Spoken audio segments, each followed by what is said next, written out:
Ce mercredi 25 janvier, Danielle Moreau a fait une grande révélation sur le plateau de Touche pas à mon poste. Elle est convoitée par un homme qui était présent dans le public et ce dernier ne la laisse pas indifférente.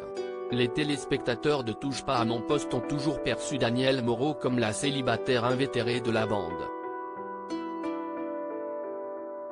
Cyril Hanouna a bien tenté à plusieurs reprises de lui dénicher un amoureux, mais la chroniqueuse de 59 ans n'a jamais trouvé chaussure à son pied. Il faut dire que celle qui vit encore avec sa mère n'a jamais été en couple. Cela ne l'a toutefois pas empêché de connaître les joies de l'amour puisque, de son propre aveu, elle a été la maîtresse d'un célèbre humoriste pendant près de 15 ans. Une relation qu'elle n'a jamais officialisée, puisqu'elle vivait celle-ci en secret.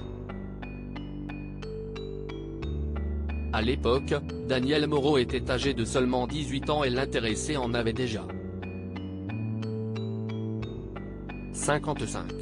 En revanche, hors de question pour la journaliste de révéler son identité. Ça a été mon premier et seul amour. Je ne le dirai pas. Je ne l'ai jamais dit à personne. Je ne peux pas. C'est ma seule histoire, je souhaite garder cette part de mystère, avait-elle révélé la fidèle collaboratrice de Cyril Hanouna. Mais après de longues années à s'afficher célibataire, la journaliste pourrait avoir enfin trouvé sa perle rare. Danielle Moreau part dîner avec Stéphane ce mercredi 25 janvier, alors que Cyril Hanouna soulignait que plusieurs de ses amis étaient intéressés par Danielle Moreau, la chroniqueuse a fait une révélation de taille. On m'a dit qu'il y a un volontaire dans cette salle, sérieusement, a-t-elle en effet révélé, avant que le trublion du PAF ne s'amuse à lancer un jeu de quiz géant avec tout le public.